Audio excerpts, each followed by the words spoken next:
Welcome to another edition of the Red Raiders Show. I'm your host, Nicholas Talbot. Today I'm joined by Krista Pirtle. We're going to be breaking down East Carolina's 8-6 win over Texas Tech today in the Super Regional. Krista, not a terrible performance from Texas Tech tonight, but probably not its best performance. And Davis Martin kind of struggled, giving him a grand slam to Travis Watkins. He did. And Davis, I mean, it wasn't his last week's performance where dude just went off over 7 innings. But, however, he did walk a couple batters. He left one pitch in the very not right situation for Travis Watkins, who with the wind blowing in said, no, I'll see you anyways, grand salamied it. That gave East Carolina a lead that they wouldn't let go of for the rest of the game. But if you look at Tech baseball, they were on a roll back in April, had a huge win streak that got them in the top 10 in the country, and we haven't seen that level of baseball from these Red Raiders in all 3 phases in a couple weeks. I mean, think back to the Kansas series. They played really well, hit phenomenally with runners in scoring position, had that pretty much 10 days off. West Virginia, they struggled offensively, but the pitching was okay for a couple games. Big 12 tournament, it wasn't their sharpest brand of ball. And last weekend, I mean, they had some heroics, think back to Stephen Smith, but last weekend they survived. Yes, that's the best way to put it.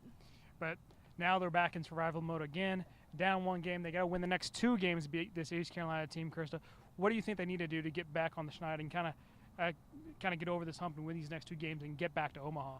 I think it's doable. I mean, if you look at it, Tech hasn't lost back-to-back games more than maybe 1 or 2 times this season. So the Red Raiders have a great chance. Stephen Gingrey is on the mound, another freshman All-American.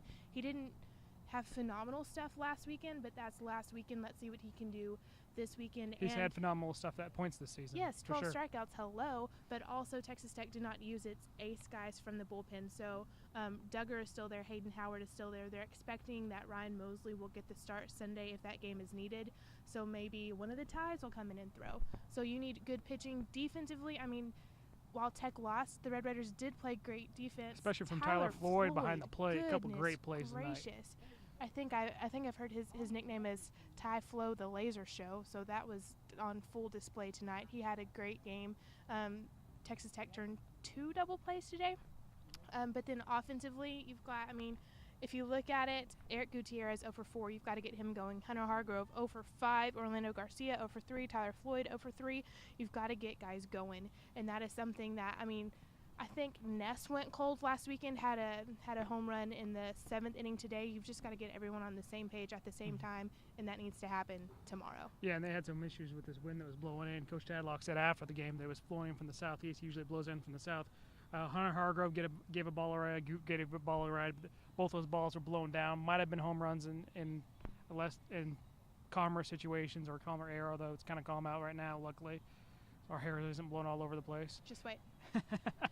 But, you know, they really have to get those guys going. You know, the wind's going to be – there are going to be days they're just going to be blowing in. They got 2 more games. They got to win those 2, of course.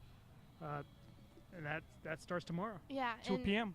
And one thing that Coach Tadlock did mention, he said that, you know, they watched film, they watched the ESPN3 footage of this East Carolina team to prepare for this weekend. But he said this group is better in person. The offense is better in person.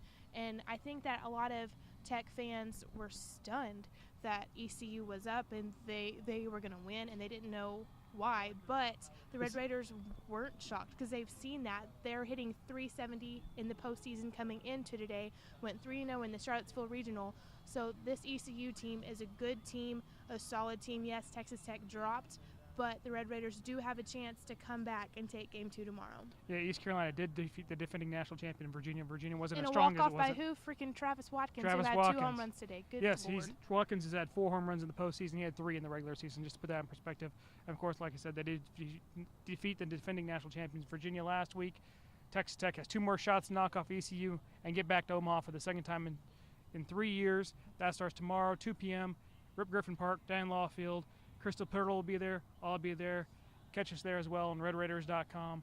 As always, thanks for joining us.